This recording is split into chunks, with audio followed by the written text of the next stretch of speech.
Boa noite, amigos. Estamos abrindo mais um Cadeira Cativa aqui na Ubra TV. Hoje um dia histórico pro Avenida e também, obviamente, pro futebol gaúcho. Às 9h30 tem Corinthians e Avenida em São Paulo.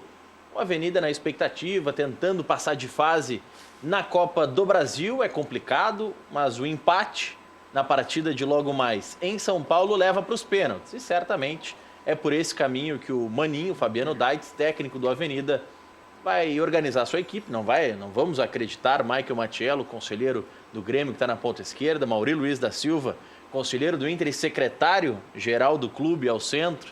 E por falar em secretário, o secretário de Esportes de Canoas, Roberto Titz, também aqui conosco. Não vamos acreditar que o Avenida vai jogar de igual para igual, vai tentar propor o jogo contra o Corinthians. O Maninho, quando ganhou a copinha do segundo semestre, ano passado, Copa Vianney Carlet, ele estava aqui na cadeira em que está o Roberto Titz hoje, e a primeira expressão dele no programa para o REC foi: viva a retranca. Se ele fez isso na copinha, imaginem hoje, né? Vocês acham que tem chance de o Avenida surpreender lá em São Paulo, Matiel? Boa noite. Boa noite. Eu acredito ser muito difícil. O Corinthians está um pouco pressionado, né, com os resultados do Paulista. Eu acredito que vai ganhar do Avenida.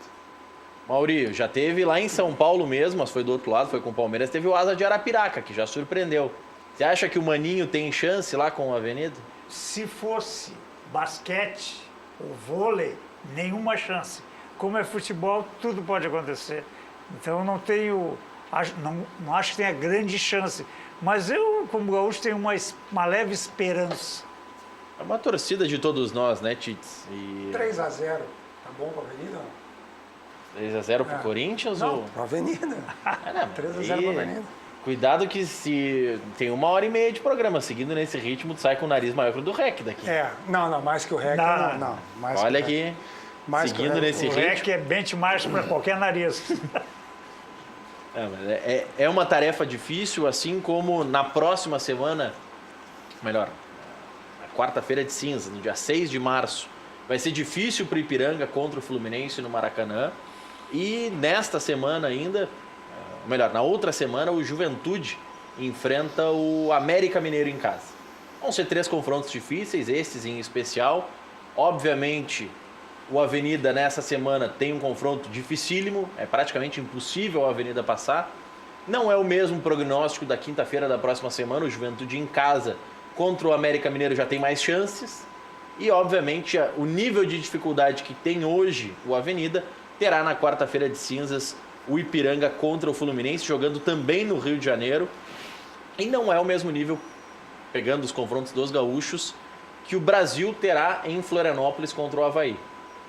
Os que têm mais chance de passar para a próxima fase são, sem dúvida nenhuma, a Juventude, que joga em casa, contra uma equipe de boa graduação no cenário nacional, Série B, que é o caso do América, e o Brasil, que, vamos combinar, um duelo de iguais, Brasil e Avaí, né? Mesmo sendo em Florianópolis. Maurício, sabe que eu estava falando os confrontos e eu fiquei pensando. Eu penso que os outros 3 gostariam de estar na pele da Avenida hoje. Tipo R$1 milhão na conta. Então, uma vitória já tem, a vitória financeira. Agora, todos os jogos... É que todos esses, eles já garantiram a cota de 600 mil da segunda fase. Já ganharam os 500 da primeira, já ganharam 1 milhão e 100. Todos esses, antes de entrar em campo. E aí, em todos os jogos, a equipe que perder fica com 40% da renda bruta. Mas eu estou falando da renda de Itaquera e a renda desses jogos que tu falou. Então, tu acha que o Juventude queria estar em Itaquera para ganhar renda ou queria passar de fase? Olha, na situação atual do Juventude, eu acho que ele queria estar em Itaquera. Mas é que passando tu ganha mais 600. Mas tem que passar, né? O Avenida já tem garantido e a renda, no mínimo 40% da renda. Acho que é um belo negócio. Acho que o pessoal lá de Santa Cruz está esfregando as mãos. Nessa linha de esfregar as mãos e de verba, o Avenida, se somar o que ele ganhou em todas as fases da Copa do Brasil, ele vai chegar em uma cota do gauchão. É 1 milhão e 200, 1 milhão e 300, só de participação ele ganhou 1 milhão e 100. Tem parte da renda do primeiro jogo, tem parte da renda do jogo de hoje, que é contra uma equipe grande, que certamente será uma renda expressiva. E aí, teve ontem no Cadeira Cativa um telespectador que estava falando, olha, se nós defendemos no cenário nacional que Grêmio e Inter tem que ganhar o mesmo ou muito parecido do que Flamengo e Corinthians ganham, por que esse movimento não acontece no Rio Grande do Sul também, dando mais dinheiro para os clubes do interior? Os caras estão querendo acabar com o gauchão, com a dupla ganhando 13 milhões. Imagina se ganhasse 4, 5. Mas o conceito vale, né? A gente quer, Maurício, a gente quer o equilíbrio quando nos convém. O conceito passa por um conceito anterior a tudo isso. Eu já tenho comentado aqui várias vezes, né?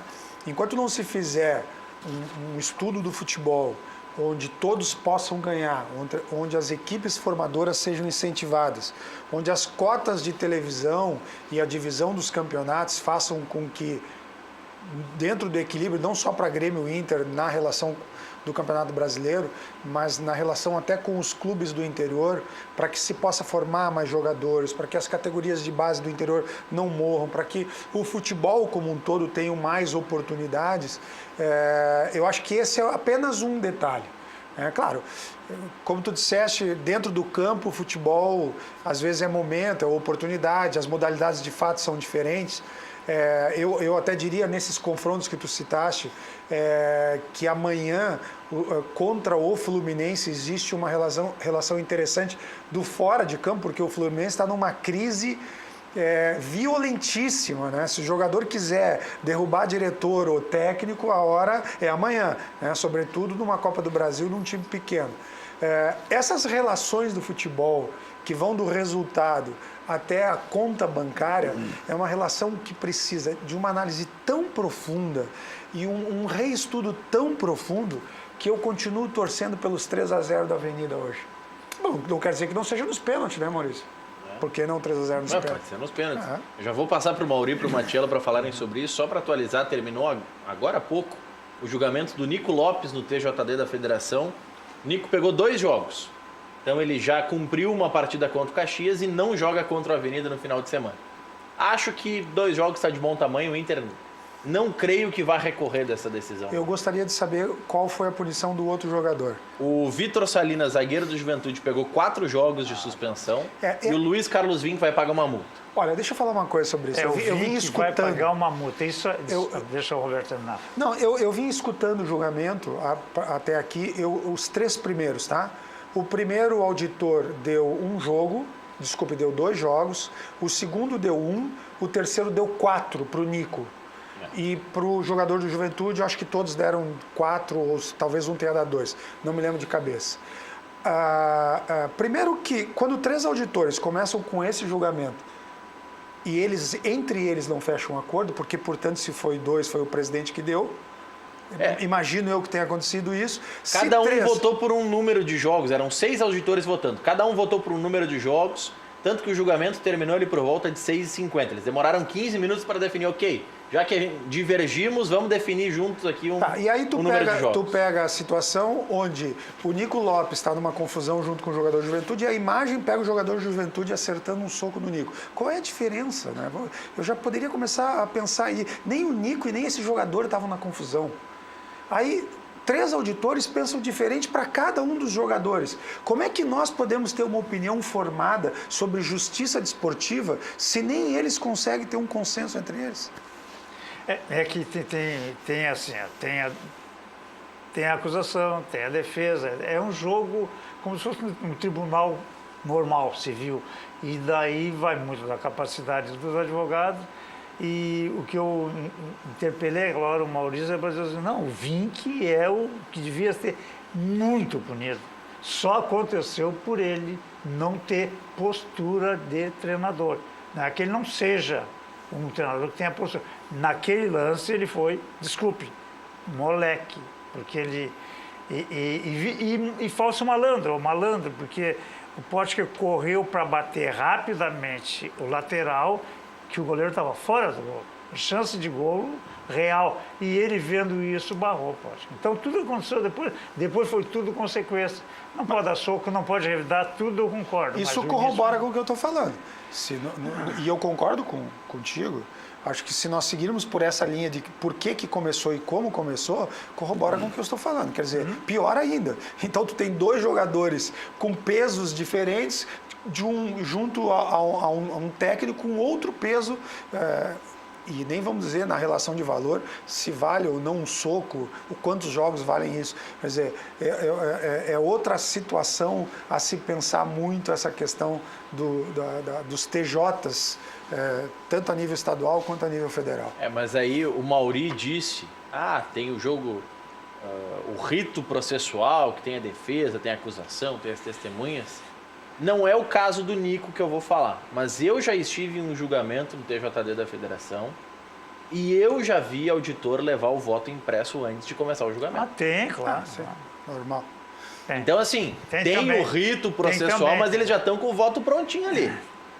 Tem também, mas normalmente assim, E não foi um nem dois, viu? O jurídico do Grêmio e do Inter normalmente consegue reverter essas situações. São competentes. O jurídico ou a camisa dos... Não, jurídico, os caras têm bons profissionais. Tanto que, de vez em quando, tanto do Grêmio ou do Inter, em nível nacional, são contratados por clube do interior de juventude, porque são realmente muito competentes. O Rogério Pasto é um craque, né? Não, e aí dá para colocar que é o jurídico, é a habilidade, nem só as camisas, porque, por exemplo, as camisas de Grêmio e Inter não foram suficientes para evitar esse vexame do início do gauchão, de não poder entrar com a camisa do time fora de casa, mas em casa mas podia. Trataram igual. Ali trataram o Grêmio e o Inter igual. Nesse caso, eu concordo contigo, Maurício, quando o juiz já vem pronto, por mais que eu admire os advogados de Grêmio e Inter, eu não posso imaginar que o advogado do Juventude não seja competente. Quer dizer, nessa hora, a relação de Grêmio e Inter junto ao interior, as equipes do interior, eu quero dizer, talvez tenham esse peso ou não. Eu concordo com tudo que está sendo dito. Da minha parte, eu comecei a fala simplesmente tentando entender o seguinte, porque alguém tomou um soco, essa pessoa tem um tipo de punição diferente do outro que estava na mesma confusão e diferente daquele que causou toda a confusão. Quer dizer, tem tantas variáveis aí que eu acho que somos nós que estamos errados mesmo. O Cristiano Becker, que é conselheiro do Grêmio, também mandou uma mensagem aqui de brincadeira dizendo que o que valeu para definir a quantidade de jogos é a força do soco. Quem deu o soco mais forte pega um pouquinho mais. Daí eu tenho impressão que foi assim, um agrediu e outro revidou. Acho que foi nessa linha, mas acho que possam ter definido nessa linha. É isso, Matiello. Só de camarote é problema do Inter? Não, é que eu não vi o lance todo, eu vi mais a parte que estava ali o troca-troca de soco ali e que o Vink, ele bota um carvão ali na situação, mas desde o início essa parte do lateral eu não cheguei a ver. Mas posso te garantir que o Nico não estava perto da situação. Não, mas do outro lado do campo. O Nico veio correndo para defender o pote. Mas para mim, quem começou mesmo, esquentou os ânimos, foi o Vink. Para mim, tu vê aí, ele tomou uma multa.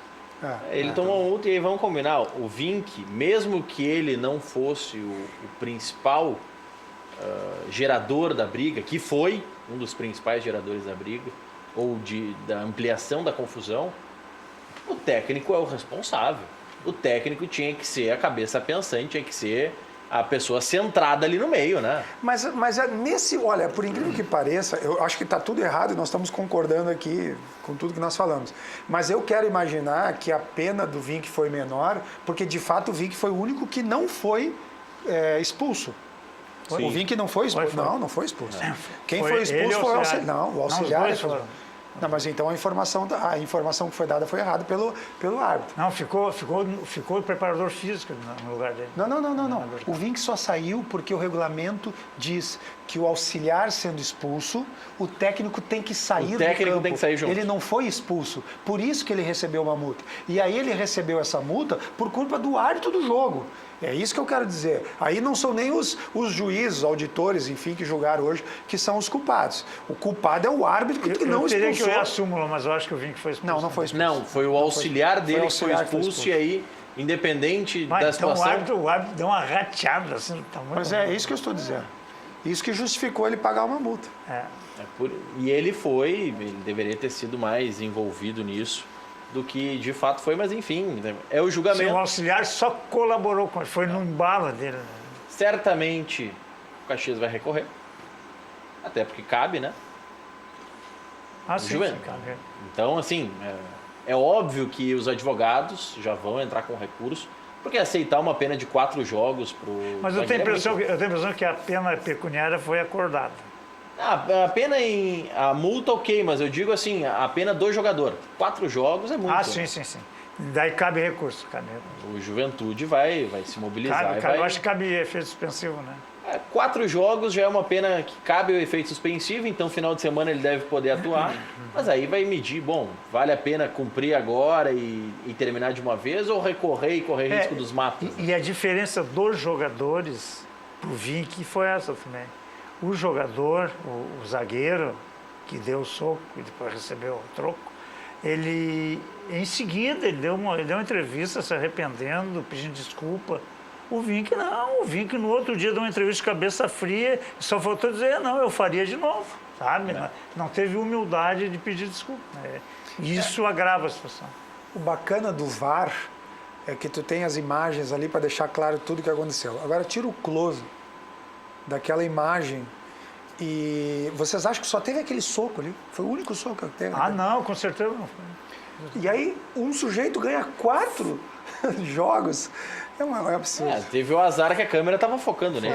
Porque assim, quando o Potker foi pegar a bola, mas caiu uns 3 em cima dele ali no buraco, que é para baixo, que é aquela casa-mata ali, caiu um monte em cima. Daí que o Nico veio correndo e entrou espantando. Olha aqui, ó, Salete o Antônio Beck no nosso Facebook, dizendo que toda essa confusão tem só um responsável. Ela botou, se chama Cláudio Vink. Não é o Cláudio Vink, é o Luiz Carlos Vink. Cláudio Vink é lateral, tá em campo, mas não estava jogando. Era humano. O Lucas Vidal de Alvorada também registrando audiência, o Rafael Bragança acompanhando o programa e tem aqui uma mensagem. Falei, mano, não, sobrinho. Filho do mano. Que beleza. O Beto de Charqueadas. E já patenteou o modo que ele escreve Charqueadas aqui. Ele está participando do assunto anterior que nós estávamos falando, do Avenida. Ele, olá Maurício, aos ufanistas de plantão, lamento dizer, pelo que o treinador do Avenida disse, ao dar vivas à retranca, lamento em dizer que será um jogo de um time só. O jogo será chato de assistir. Assim que sair o primeiro gol corintiano, a porteira estará escancarada e vai ser um espancamento do Avenida, tá? Não tá nem um pouco confiante, não precisa nem ir para São Paulo. Claro que não tem nocaute, tem que ir até o fim. Infelizmente não dá para se iludir. Pô, Beto, mas assim, então não precisa nem... Não sei porque que o Maninho gastou com passagem aérea para ir para São Paulo. Botar 400 mil no bolso, né? Não, 600? 600? Se perder, não é 400? Não, é 600 de 600 cota. é fixo. E aí ganha 40% da renda bruta do jogo. Por ser um jogo só, antigamente quando era lá e cá não tinha isso, né? O Wagner de Canoas está dizendo que o REC pode se aposentar, que não está fazendo falta pro programa, mas não, semana que vem ele está aqui. Não, concordo. Viu, REC? Concordo. Maurício está craque aqui. O REC vai mandar uma mensagem lá de Cancún para ti, viu? Tá em Cancún, tá mal. Não, Cancún é só uma escala, né? Cancún é só uma escala. Tem as Ilhas Caimã ali. Não, perto, a escala dele foi na Cidade do México, porque falaram para ele que ele ia ter um guia chamado Abel. E como ele é apaixonado por Abel e tal, ele fez foto com o Abel, o guia turístico lá. Tá tudo certo, viu, Rec? Tá tudo bem em casa, antes que ele mande perguntar. Olha aqui, ó, o Grêmio vai ter o Renato de volta na próxima semana contra o Veranópolis. É segunda-feira a partida. O Grêmio tem amanhã um jogo-treino contra o Guarani de Venâncio Aires no CT Presidente Luiz Carvalho. Matheus Henrique voltou a treinar normalmente. Não significa que vai ser utilizado como uma das primeiras opções nesse jogo-treino, até porque não é, nesse momento, o ficha 1 para entrar na equipe. Alisson retornou às atividades em campo e deve estar à disposição até a estreia na Libertadores, mas também não é uma tendência que inicie a competição continental. Mesmo com o Léo Moura apto, a tendência é que Léo Gomes continue como titular. A dúvida na equipe é entre Marinho e Montoya. Eu acho, Matiello, como o jogo é fora de casa, o Montoya conhece o Rosário, é um clima diferente na Argentina, vai o Montoya. Eu não acredito que o Renato vá tão faceiro assim com 4 jogadores que a gente pode dizer que são 4 atacantes. O Marinho, o Everton, o Viseu e o Luan. Eu não acredito nisso. Eu também acredito que não. Acho que ele vai jogar mais fechado lá. Principalmente por ser o primeiro jogo da Libertadores. Se tu não arranca bem nessa fase de grupos aí, já fica um pavor pro segundo jogo. Eu acho que joga mais fechado também, Maurício. E aí, Tits, o que te parece? o desenho do Grêmio, porque hoje a dúvida é entre Montoya e Marinho. Sem O dúvida. Alisson está fora da disputa, o Matheus Henrique nem disputaria naquela situação, e me parece que está muito claro que é entre esses dois. Tá certo que o Marinho tá bem, mas é no gauchão. Mas o Montoya nem no gauchão tá tão bem assim. Ou ele pode surpreender com mais um garoto ali para fazer o reco-reco, vai e vem da direita ali, mas sendo o Léo lateral, a preocupação não é tão grande. Se for o Léo mais velho, aí eu acredito que não vai ser tão faceiro, não. Aí eu acho que o Montoya vai com certeza. Vai para ajudar lá atrás, porque o Léo na Libertadores fora é mais complicado. Vai o Léo Gomes. O Moura fora de casa não vai acredito. jogar. Mas penso que o Renato está numa situação bem de definição mesmo de time ainda. E a minha dúvida não é nem com relação ao jogador que vai jogar ou nas questões técnicas de cada um. Sinceramente, acho que a preocupação hoje do Renato como treinador é quem está permanece e o próximo vai entrando aos poucos. Assim, tirar o Marinho e colocar o Montoya, talvez por precaução de vestiário, o Renato não faça. Então, na minha cabeça, assim, imagino eu que a final da Libertadores, se tiverem todos jogando bem, obviamente, na cabeça do Renato é o Montoya jogando por lá. A dúvida é se ele bota agora ou não para perder ou não o vestiário, perder ou não o grupo. Porque o Marinho, querendo ou não, né, depois de toda aquela confusão, está jogando e correndo por dois, né? Então, isso tudo o Renato certamente está pesando. Não é nenhuma questão técnica. Na minha avaliação, não é uma questão técnica. Já merece o perdão dos gremistas o Marinho, Matiano? Pelo que ele vem jogando aí, já merece, sim. Aquilo ali foi aquela coisa de WhatsApp que o cara fala nas férias. Eu acho Ele que estava calibrado também? Né? Se o presidente do Brasil troca o WhatsApp e aí vaza, o que tu vai dizer de um jogador aí que Não, mas o presidente tá de não férias? conversou com ninguém, não. Vem falar dessas histórias aí Mas de então tu WhatsApp, imagina, dá problema. se já tá vazando Maurício, o WhatsApp do presidente de um futebol, jogador, deixa então... assim. Como é que é, Matiano? Se já tá vazando o áudio do presidente do Brasil, o que é o áudio de um jogador de futebol? Que tu disse que estava meio goleado ali. Não, ali ele estava calibrado. Ali ele tomou uma coisinha e podia tomar, né, cara? Tá Tava de férias. Pô, não vamos ser fiscal do que o cara toma ou não toma nas férias. Esse caso do Marinho é mais ou menos aquele caso da esposa, do marido ou vice-versa. Não é o que você está pensando. Daí todo mundo se perdoa. Eu só não entendi o que tu falou, que o presidente não vazou, não sei. Não, o presidente disse que não conversou. Então tá tudo certo. Seguiu espaço em horário nobre. Maurício é a esquerda caviar. É. Sempre no Facebook metendo pau no presidente. Socialista de iPhone aí. Marcelo, Que barbaridade. o cara conseguiu horário nobre na Globo, que é inimiga dele, o tempo todo, para dizer que ele está fazendo o que ele prometeu na campanha. Não sei, até, eu sei que foi espontâneo, mas me parece uma jogada de marketing até. Vai lá, Maurício. Daqui a pouco pode Te ser. derrotamos 2-1, agora vamos lá. Não sei de nada, olha, não sei se tá 2-1. Acho que tá 2-2 aqui, se bobear Não, tá 3-2. quem falou, o Roberto não falou. Eu só perguntei, eu fiquei em dúvida. Até porque o Maurício... Eu só tô trazendo fato. O Maurício, cada vez que eu venho aqui, que ele está querendo derrubar o REC, a gente sabe há muito tempo. Sim. Agora, hoje eu descobri que ele foi campeão mundial de futebol. Senhores... Não, Copa do Mundo escolar, senhores, isso aí era um torneio... Campeão mundial de futebol, Maurício. Escolar. Escolar, era um Mas torneio de Porto Alegre. escolar vocês estão botando, não é necessário colocar. Foi campeão mundial, não foi? Aí Foi tu tá, campeão. não, tu tá distorcendo Não, mais não tô do que o Inter distorcendo naquela nada. época que ganhou com o Não, Sub-15. eu só tô querendo te defender agora. Eu acho que tu é um rapaz que pode falar de futebol. Não precisa ficar tanto em cima do muro como tu costuma fazer. A gente sabe que Tá nas dizendo então que eu entrelinhas- posso pegar a taça da Copa do Mundo sem a luva, porque eu já fui campeão. Tá certo que era um Sem a torneio luva, organizado claro. Não, isso é um detalhe. pela Coca-Cola, mano. Isso é um Não dá detalhe. Ó, mas Coca-Cola tu não pode falar no ar aqui. nada. Tá liberado. E a Hoje bicicleta tá que tudo tu ganhou? certo. Era boa. Não era calói, mas era boa. Olha aqui, ó. Sidney de Canoas tem que dispensar. É o juiz, depois da imagem nítida do que aconteceu. O Luiz Carlos Vinck começou tudo. O Potker foi só pegar a bola e depois reagiram os jogadores do Inter. É a bronca do Sidney de Canoas. O pessoal tá na bronca. Mas eu acho que o julgamento, dentro do quadro que era esperado, Maurício, foi bom pro Inter. Não, Só tá- perde o Nico por mais um jogo. Vamos dizer assim, está adequado dentro da denúncia que foi violenta, ficou adequado. Acho que ficou. Que é o gordo da Bonja. Boa noite, Maurício. Toda a confusão no jogo Juventude Inter foi causada pelo Vinck e seu auxiliar. Vocês podem ver no lance, o Vink pisa na bola e quando o Potker vai pegar a bola para botar em jogo, ele rola para trás. O seu auxiliar, ao ver que o Potker está vindo, protege a bola com o corpo. Daí o Potker se choca e aí começa toda a confusão. Ele tinha esperança de algum dia treinar o Inter. Esquece. Aí tá dizendo que eu puxei o tapete do REC. Pô, o REC quis tirar dias de férias.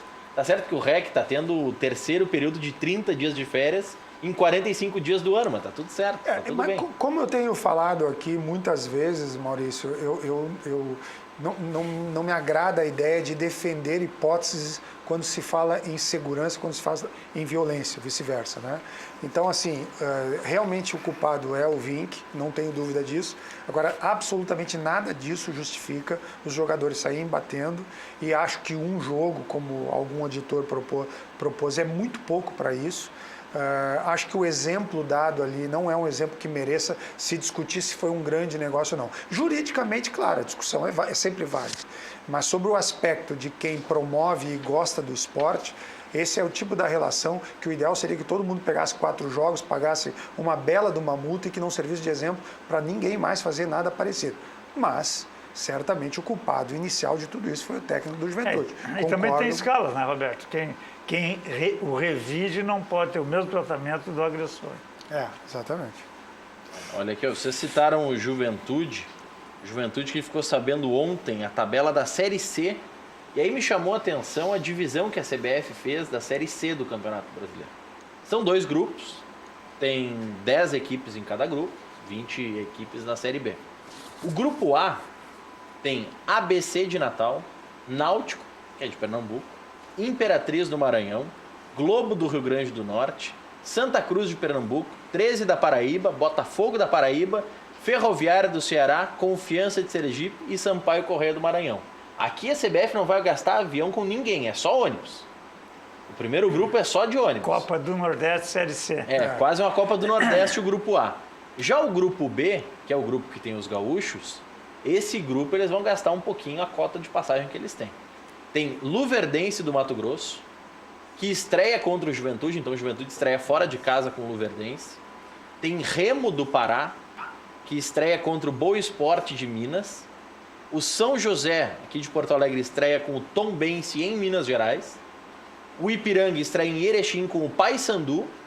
E o Volta Redonda que é do Rio, estreia com o Atlético do Acre. Então imagine, Erechim, que é uma das cidades envolvidas. O Ipiranga vai ter que ir 2 vezes para Belém. Eu até não vi a tabela se eles direcionaram, mas tem 2 jogos em Belém. Tem 1 jogo no Mato Grosso. Tem 2 jogos em Minas Gerais. 1 jogo no Rio. 1 jogo no Acre, além dos jogos dentro do Rio Grande do Sul.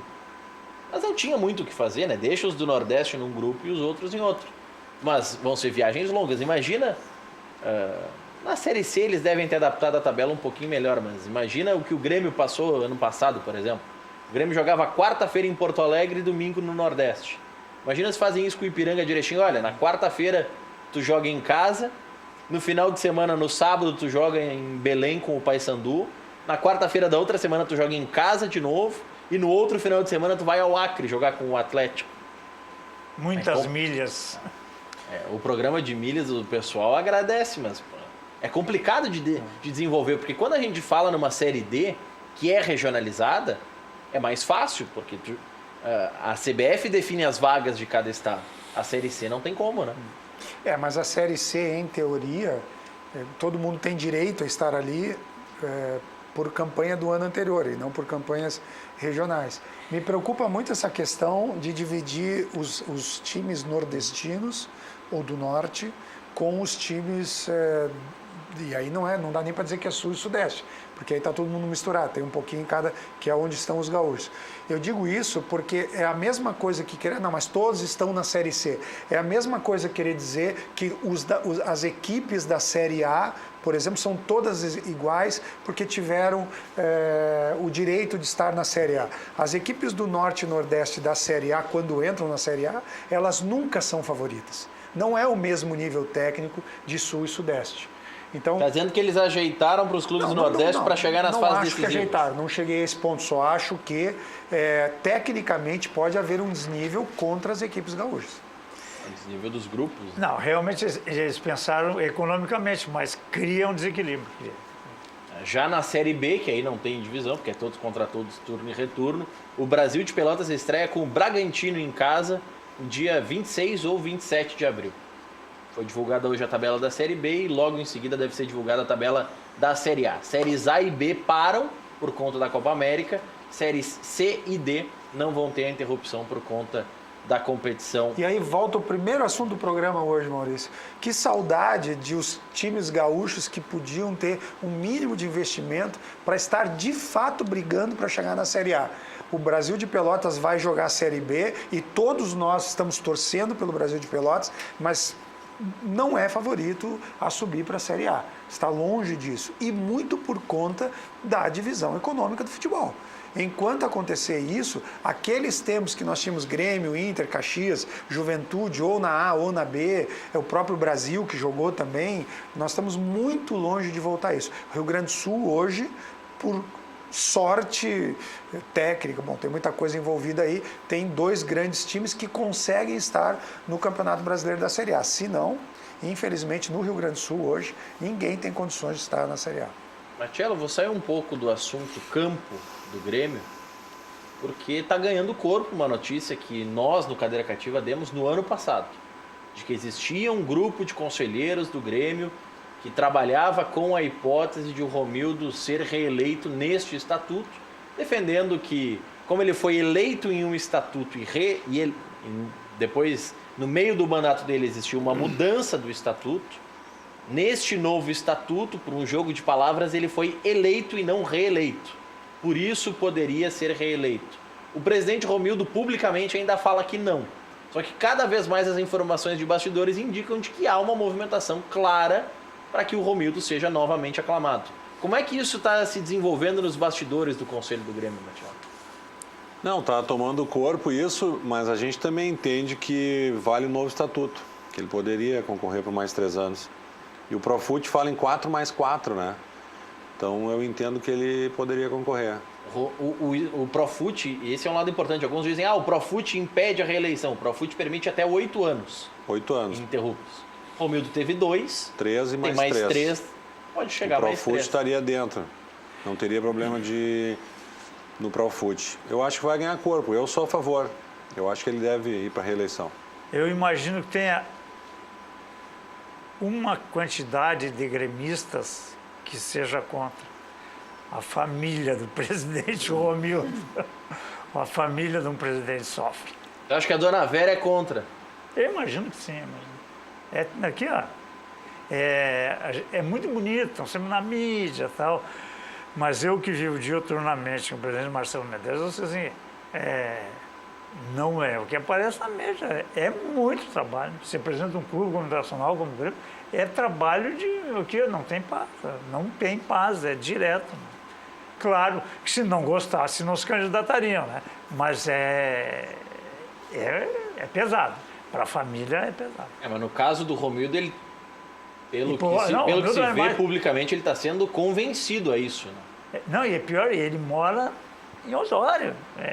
O presidente Romildo é mais complicado. Né? Ele mora em Osório, às vezes faz audiências em Torres ou em faz Osório, o litoral. Enfim, faz todo o litoral, às vezes está em fórum aqui em Porto Alegre também. Não é fácil, mas isso está ganhando corpo. Está ganhando corpo. E você acha que pode ter um chapão também para o conselho? Acomoda os caciques daqui, os caciques dali, olha, não podemos perder o Mauri, que é um bom conselheiro, não podemos perder o Tite. Mas daí não é estatuto, chapão não precisa ser estatuto. Eu não sei se ajeitarem, né? Eu não sei se um chapão, Maurício, mas eu acredito que uma chapa vai ter 90% dos grupos políticos do Grêmio vão estar nessa chapa. Talvez 1 ou 2 grupos não queiram, mas eu acredito que ou se tem um chapão com todos os grupos, ou senão 90% dos grupos vão estar nessa chapa para o conselho. Eu acredito nisso. Isso mostra aí também, isso é um mérito do presidente Romildo, que defende a conversa, que são muitas as fotos nas redes sociais dos conselheiros, enfim, de reuniões de grupos políticos com o presidente. Os relatos são de que, preciso falar com o presidente, não tem a barreira do assessor, do Aspone, o Aspone do Aspone. Não, o presidente Romildo recebe direto. Isso é o que se espera, né? Isso é o que se espera em qualquer situação, né? São times de futebol, né? não são mais do que time de futebol, são times de futebol. Tem a grandeza de ser um time de futebol. A grande qualidade do Romildo, do presidente Romildo, é justamente que é uma pessoa agregadora, é uma pessoa que entende de administração, então ele tem um olhar também privado sobre a questão do esporte, né? Agora, a gente vê justamente o efeito contrário, e recentemente isso aconteceu no Inter. Quando a briga interna é muito grande, a gente vê o quanto o time perde com isso, o quanto o clube perde com isso. E quando a gente vê o contrário, que é o caso hoje do Grêmio, evidentemente que alicerçado com o fato de estar sendo vitorioso e campeão, etc., tudo isso ajuda, né?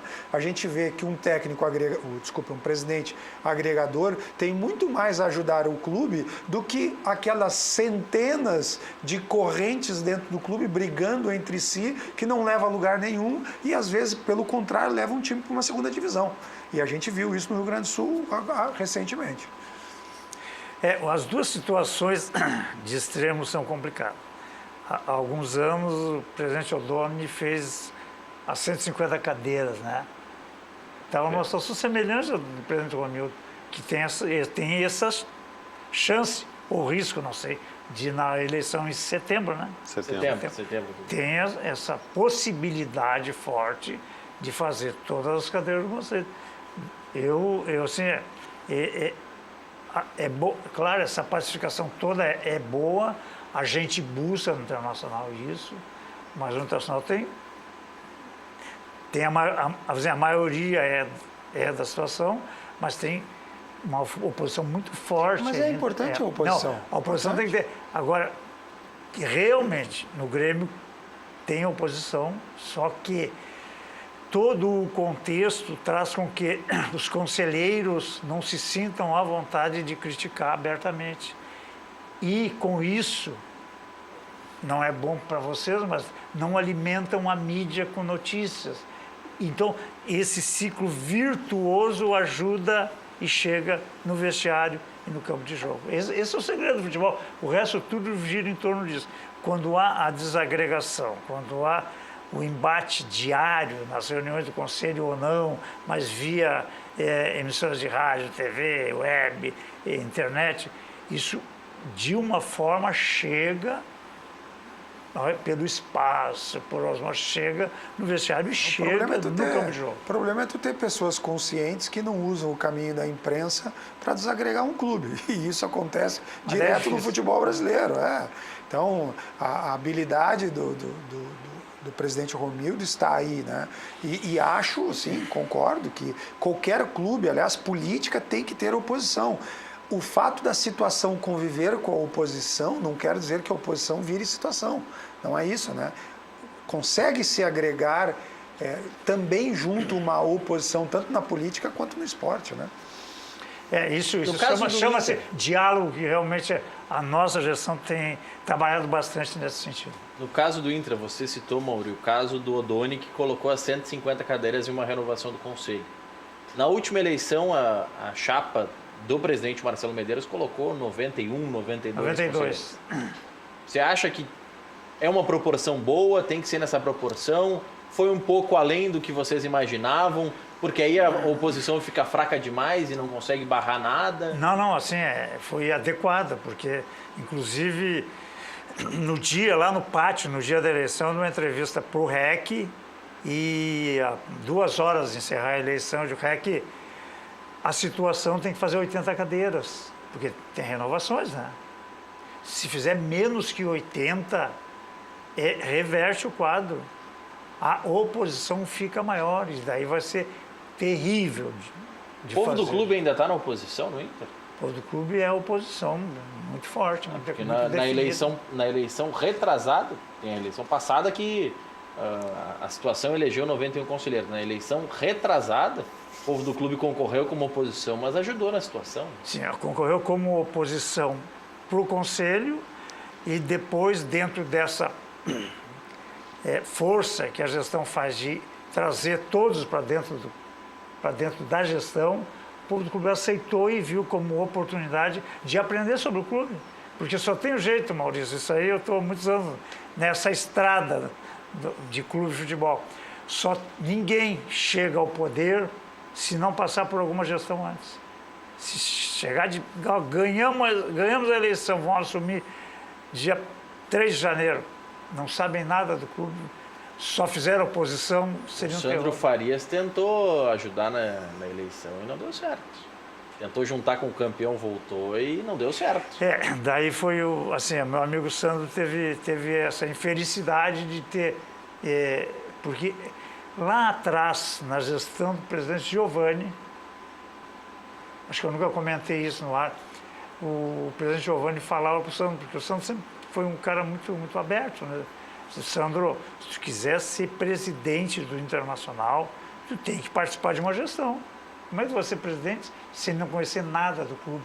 Lá atrás, o ídolo do nosso amigo Rec fez Miranda. isso. Fernando Miranda se juntou com o Fernando Carvalho para conhecer o clube para depois... Para derrubar o Império Otomano também. Sim, tinha uma conjuntura política. Não, mas o Fernando Miranda tem um monte de defeito, mas é muito inteligente. Ele foi para aprender sobre o clube, foi para o departamento de futebol, para depois candidatar e efetivamente acabou sendo campeão. Mas só sobre 150, sendo presidente. só sobre 150 tem uma diferença muito grande. Não, mas né? é só para comentar. Por favor, eu achei que tinha terminado, O Sandro desculpa. Farias, que tinha muitas condições dentro do Internacional, ele quis fazer essa experiência de gestão numa gestão que infelizmente não deu certo. Daí ele acabou se complicando.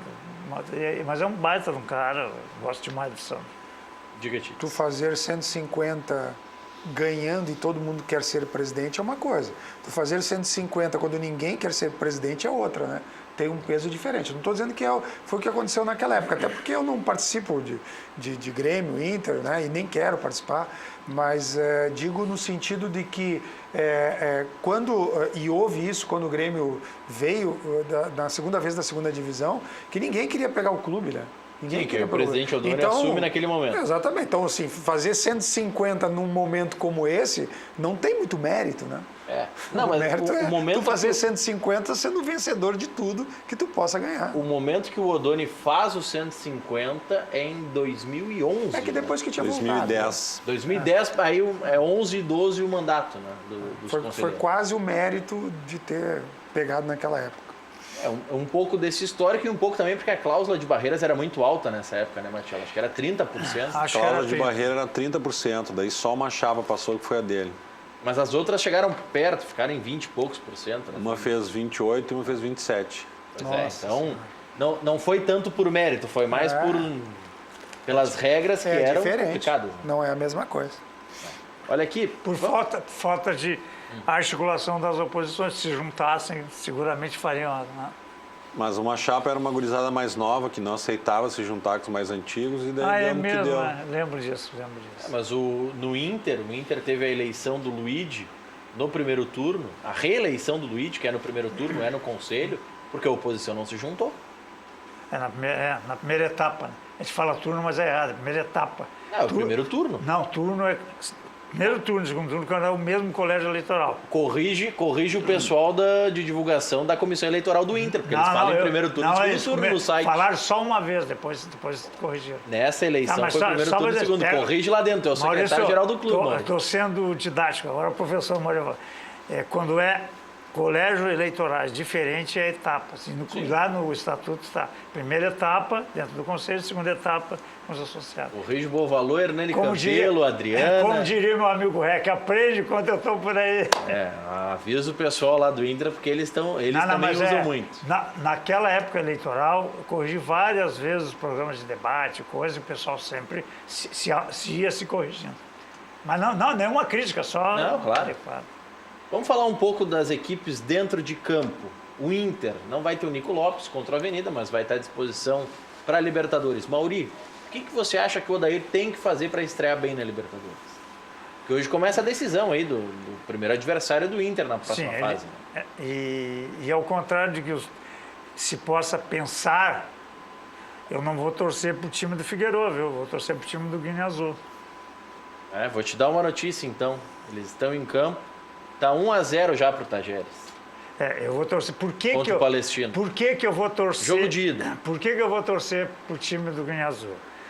Porque... Olha que tem a lei do ex, hein? O Guiaçu não chuta muito, não vai fazer gol. Bem, mas não é por isso. Ontem o Cláudio Bier, nos encontramos num programa aí, e o grande Cláudio Bier me convenceu. Mauri,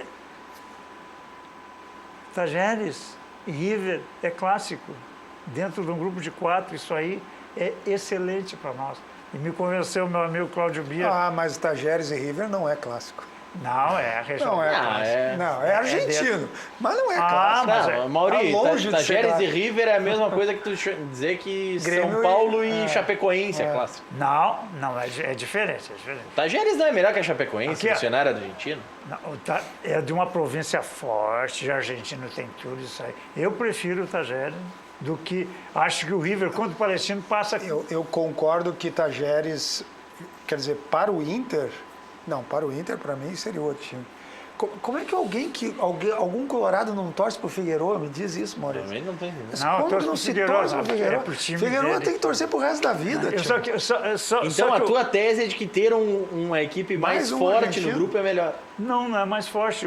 Dois argentinos para se matarem, um dos dois se mata, entendeu? Eles têm 2 jogos entre eles. Ou eles saem de parazinho e passam juntos. Sim, com rivalidade argentina, acho difícil.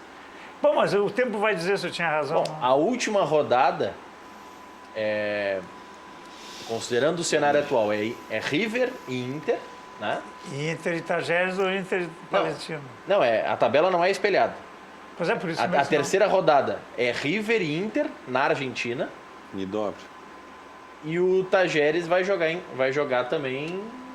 Eu acho que o grande problema... Não vai ter um confronto de Eu argentinos acho na que última rodada. O grande problema hoje, eu acho que essa discussão foi muito interessante quando saiu a tabela, e eu estava aqui no programa também, quando saiu o sorteio, a gente conversou um pouco. O olhar hoje, sinceramente, a maior preocupação é o próprio time do Inter. Eu acho que o Inter precisa engrenar, precisa ajustar, independente de ser Tajeres, de ser time do Figueiredo em azul. Acho que a grande questão é essa, porque querendo ou não, independente da qualidade ou não do Tajeres, é um time que está jogando redondinho. Jogou com tranquilidade no Morumbi. Não jogou uma grande partida, porque não é um grande time, mas jogou com tranquilidade. Jogará com tranquilidade contra o Inter. Acho que o maior problema do Inter hoje é o próprio Internacional. E não acho que o Inter está longe do que se esperava do Inter. Estou dizendo que, como torcedor gaúcho, eu gostaria que o Inter já estivesse mais redondinho hoje. E acho que pode chegar rapidamente a buscar esse equilíbrio. Mas, nesse momento, o maior problema é o próprio Internacional. Dia 7 de maio tem River e Inter no Monumental de Núñez. Primeiro jogo do River com torcida no seu estádio, porque os outros 2 jogos eles não vão ter torcida, então o único jogo da fase de grupos é contra o Internacional. E o Tajeres, se passar, joga fora de casa com a Alianza Lima. Isso é a última rodada? Isso é a última rodada. Então os argentinos não vão se matar na última. O Inter não pode chegar dependendo de ponto contra o River. Mas eu acho que não chega. Já vamos torcer pro Figueiredo, então. Muda a tua torcida que dá tempo, mano. Tá só 1-0, dá tempo de mudar. E até pelo que só porque eu falei, agora tá 2-0. Pelo que eu defendo... Torce pro Tajeres que aí teu time vai passar de fase. Eu não me agarro em pau podre. 2 chutes a gol do Tajeres, segundo a estatística, e 2 gols. Até pode ser bom, mas pode ser eu ruim. tenho defendido nesse programa, em todos os programas que eu vou, que o Inter de 2017, metade de 2017 em diante, tem sido um time que se dá bem quando pega adversários mais fortes. Então eu tenho que torcer para o mais forte. Então não teria nenhuma aberração torcer para o Tajeres. E a lei do ex? Ele quase me convenceu, Maurício. Que é bom jogar contra o time mais forte. Eu quase fiquei convencido. Não, mas pelo menos vamos dar um mérito. Eu não caí nesse golpe aí. Não, mas vamos dar um mérito. Vamos dar um mérito pro Mauri, que ele veio com essa tese sem saber do resultado. O slogan do Mauri é o seguinte, cara, quem quer ser campeão tem que ganhar de todo mundo, né? Não dá para escolher, não dá para escolher adversário. Não, pega o Campeonato Brasileiro do ano passado. 70% dos pontos perdidos no Internacional, ou 75%, foram contra times medíocres, pequenos, times que só se defendem. Mas aí o Inter pode ter que fazer um tema de casa, que era um técnico relativamente jovem, que poderia talvez ter tido uma concepção diferente, uma preparação diferente para esse tipo de jogo. Acho que hoje ele está mais calejado, é um bom técnico, isso eu não questiono, né? Assim como não adianta dizer que o Renato não aprendeu com as bobagens que fez no início do Campeonato Gaúcho do ano passado. Aprendeu e espero que tenha aprendido também com as bobagens que fez no Campeonato Brasileiro. Que o Grêmio poderia ter ido melhor, mas aquela história, não, hoje é 100% reserva, era quase o terceiro time para jogar sei lá onde, porque era um time mais... Jamais faria isso, o que fez, por exemplo, contra o Sport, se fosse contra o Corinthians em São Paulo. Jamais faria, não adianta me convencer que seria diferente, entendeu? O Grêmio mudou, certamente o Odair vai mudar também. Agora, essa questão da preparação de time mais forte ou mais fraco vem do vestiário, e aí eu estou falando como treinador agora, né? Vem do vestiário. Assim, time mais fraco é time mais fraco. E time mais forte é time mais forte. Não se justifica a estatística para dizer que é normal perder para time mais fraco. Isso não é normal. Não, isso não é aceitável. Longe disso, longe. E no grupo do Inter, passando o Tajeres, que é uma tendência, está ganhando 2-0 em Sim. casa, é uma tendência pela vantagem que leva para o segundo jogo. Segue sendo o grupo da morte da Libertadores? Esse negócio de grupo da morte, moço, eu lembro que na Copa, na Libertadores, duas Libertadores, o Grêmio pegou o grupo da morte. Depois eu brinquei num programa dizendo, parecia o grupo da morte e era o grupo dos mortos, porque todos declinaram. Quando saiu o sorteio, eram times fortes e tal. Quando o Grêmio pegou o São Lourenço, acho, na fase de grupo. Eu acho que também. E todos perderam, assim, foi muito ruim. O Grêmio disparou, sabe? Então acabou não sendo. E tudo vai depender, assim, a estreia é muito importante, quando falasse, ganha o primeiro jogo da moral e começa a crescer. Que é jogo rápido, né? É tiro curto, né? É tiro curto. Tem muito assim, a ver com primeiro e segundo jogo, vai bem, embala. Mas tu está citando quando o Grêmio foi campeão da Libertadores. Foi até... Talvez por isso não tenha sido o grupo da morte. Muitas vezes a gente faz análise num primeiro momento, quando a gente olha o resultado da Libertadores e olha de onde o campeão veio, muitas vezes acontece situações da gente analisar assim, aconteceu porque de fato era. Naquele momento o Grêmio era o melhor. Talvez... Não, o grupo do Grêmio era o grupo da morte, não foi em 2017, foi antes. Foi anterior. Foi o grupo, deixa eu buscar aqui, ó, foi quando o Grêmio enfrentou... Não, faz três Copas que o Grêmio só pega... Foi 2016, quando o Grêmio enfrenta o São Lourenço, a LDU e o Toluca. Isso. Quando o Grêmio ganhou a Libertadores, o grupo era barbado. Não, exatamente. Porque o Grêmio joga muito seguido que o cara se confunde. Pior é que é. No lado do Grêmio, Matiello, tu vai usar a mesma tese do Maurício, que é melhor pegar o mais forte desse confronto, Libertad e Atlético Nacional, ou tu quer escolher um deles? Se eu tivesse escolher, eu escolhi o Libertad. Melhor viajar para o Paraguai do que para a Colômbia. Toda a vida. E eu acho que o Libertad é um time inferior ao Atlético Nacional. É complicado tu viajar até lá e jogar lá, não é mole. Ele não concordou com a tua tese, Maurício. Não, mas são situações diferentes. O Atlético Nacional foi campeão há pouco. O Grêmio, ao contrário do Inter, isso é uma realidade, o Grêmio contra times mais fortes, quando é atacado, tem mais problema. O Grêmio sabe jogar contra time retrancado, isso é bem claro. O Campeonato Gaúcho está mostrando aí, está goleando, os times se retrancam e são goleados. Né? O Grêmio acho assim, penso, o futebol muda, é muito dinâmico, como dizia teu ex-presidente, mas penso que o Grêmio, com a escalação que está hoje, sem o Ramiro fazendo o reco-reco, como tu falou ali. Gostei do reco-reco, eu sou do carnaval, né? Não, tá chegando o carnaval, já tem bloquinho. E sem o Ramiro, o Grêmio, quando for atacado, é mais complicado. Porque antes o Ramiro era um terceiro volante, se fechava bem ali. E hoje, jogando o Campeonato Gaúcho, o Grêmio dispensa isso aí, joga com um volante e meio hoje, né? O Marco é quase um meia, né? Depois eu quero saber de vocês, qual grupo é mais difícil agora que os grupos estão desenhados?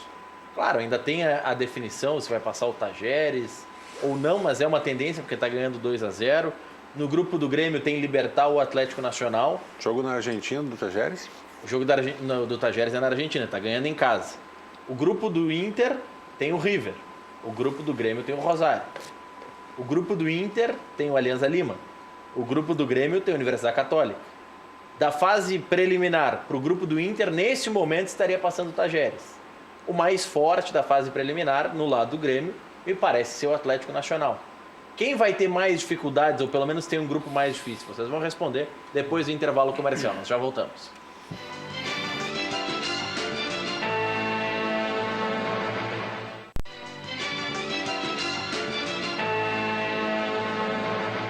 Da noite é uma boa hora para você ligar lá na La Tarantella Pizzaria e pedir a melhor pizza da Zona Sul de Porto Alegre. Sim, você tem, caso queira pedir em casa, a pizza à la carte ou lá no rodízio, 50 opções de sabores. O rodízio tem também lasanha, canelone e batata frita. Todas as terças tem valor promocional. Como o Matiello é pão duro, ele só vai nos levar lá na terça-feira, mas não tem problema. Tá valendo, viu, Matiello? Otto Niemeyer 1465, reservas e teleentrega 3024 44 41, latarantela com 2Ls.com.br. Não importa o tamanho da sua carga, na Ford Conrad Caminhões você encontra o cargo ideal para o seu negócio. São diversos modelos com tecnologia de ponta, desempenho e economia. Venha fazer o seu melhor negócio para andar de caminhão novo em 2019. Conrad Caminhões, em Sapucaia do Sul, BR 116, número 2015, bairro Três Portos, telefone 3034 4000, respeite os limites de velocidade. CIA é a empresa que você, construtor ou profissional da construção civil, pode contar sempre. Lá você encontra grande variedade de louças e metais Deca. Compre com quem tem 23 anos de experiência. Mas não esqueça, é CIA com S. Ligue e faça o seu orçamento pelo 3375 3800. Insufilme, a marca que virou sinônimo do produto desde 1988, alerta.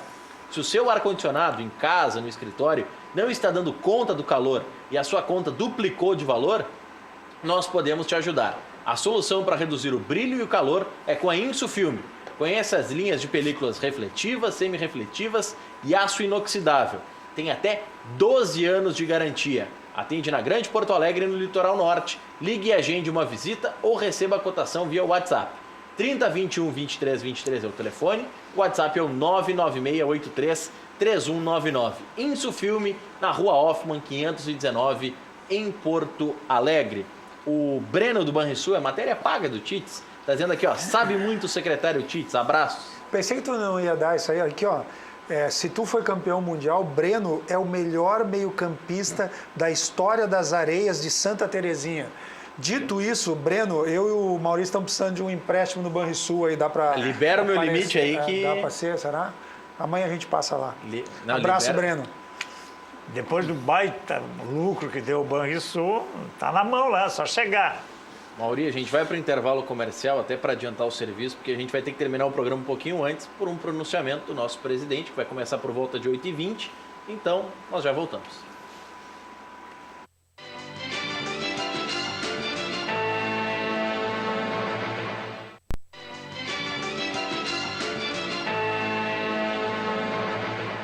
Oito e 5, num programa do Felipe Vieiro, lá com o Juremir na Esfera Pública, a gente debate isso. Está 2-1 agora pro Tajeres. Tá reagindo o Palestino. Tu tem tempo de te recuperar ainda, Maurício. Tu quer mesmo o Tajeres? Olha, só porque nós falamos no intervalo do Atlético com TH, o Atlético Paranaense, e é um clube que tem antipatia de muitos brasileiros, assim, né?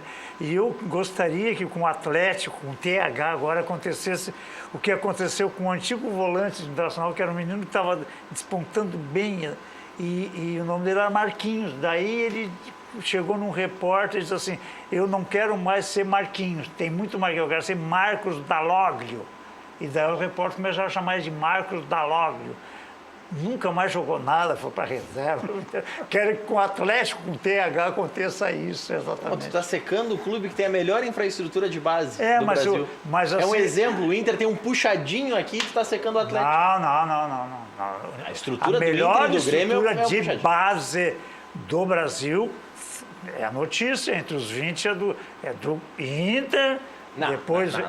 Não, saiu notícia no G1. Melhores dos 20 clubes brasileiros é a do Inter. O teu nariz vai ficar pior que o do Com Rex. todos os alvarás. Não, tô falando de termos. Você está falando de alvará, tô falando de alvará, infraestrutura de treinamento. Não, pera aí. O Ninho do Urubu incendiando. Lá na zona... Mauri, depois dessa daí, vamos ver o... Não, vamos ver notícia. Vamos ver o merchan aqui, o recado da Praia Lagoa Cortada, porque depois dessa, olha, o Inter é um dos 4 que menos investe em base e tu vai me dizer que é uma das melhores. Mentira. Levantamento do Sport TV. Segunda-feira tivemos uma apresentação do futebol, te provo isso, te mostro a apresentação. Ó, essa Depois da semana- Lagoa Cortada a gente vai debater Essa semana isso. chamaram alguém de mentiroso e caiu, hein? Então vamos parar com isso aí. Ah, a última vez que ficaram se apontando o dedo, deu soco. Olha aqui, ó. Parar com isso aí, né? Tá, vai logo. pra vai, gente- vai, Não, vai, comigo vai, não vai, tem vai, esse vai. Mauri, pra gente relaxar e botar tudo 0x0, pode jogar bocha com o Rec lá, Praia Lagoa Cortada.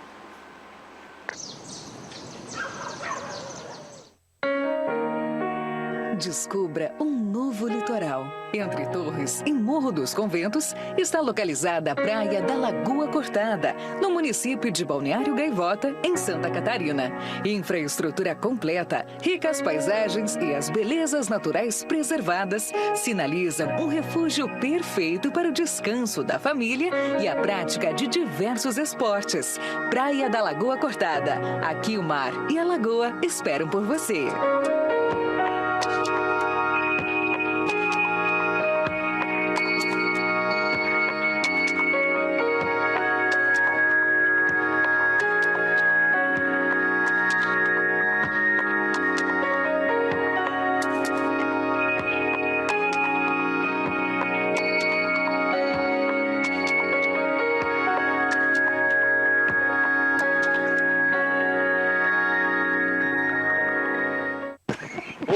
E 8, tá aí o telefone do João Laíri, lá você fica com tudo certo, lá tem o paraíso na Praia Lagoa Cortada. Depois do intervalo vocês vão me responder qual grupo é mais difícil na Libertadores. Já voltamos. Curitiba é frio.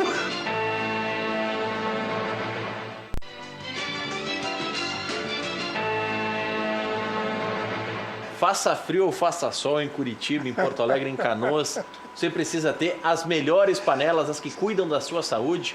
Eu estou falando, obviamente, da Frigigold. As panelas que não utilizam óleo, a gente vai ver um VT com as imagens. Começa as imagens já com um impacto. O leite queimando numa panela normal e queimando na Frigigold. Na Frigigold você limpa com uma facilidade impressionante. Nada gruda na Frigigold, que tem camada de mármore, essa camada mais externa que você está vendo, mas tem camadas de titânio. É uma panela que tem um antiaderente espetacular, nada gruda, você pode fazer carnes, frangos, peixes, você pode fazer a batata frita sem nenhuma gota de óleo. Então você cuida da sua saúde cozinhando com a Frigigold, que tem uma promoção mais do que especial para você que é nosso telespectador aqui no Cadeira Cativa. As 50 primeiras ligações vão ganhar um desconto inacreditável. Vão pagar mais barato do que o Keller Kloss pagou, e olha que o Keller chorou para comprar as panelas da Frigigold. Então você vai ter um baita desconto. Liga aí 4003-4220. O telefone está na tela. Você que está em qualquer lugar aqui da região metropolitana, pode ligar no 4003-4220.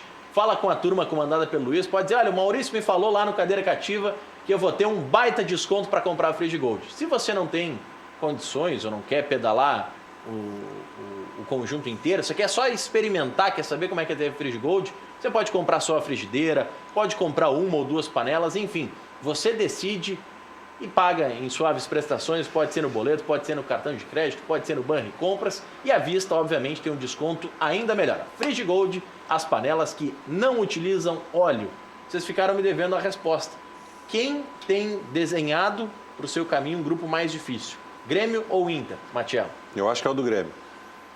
Do Grêmio é mais Eu acho que é mais, até porque pode entrar o Atlético Nacional aí, eu acho que é mais complicado.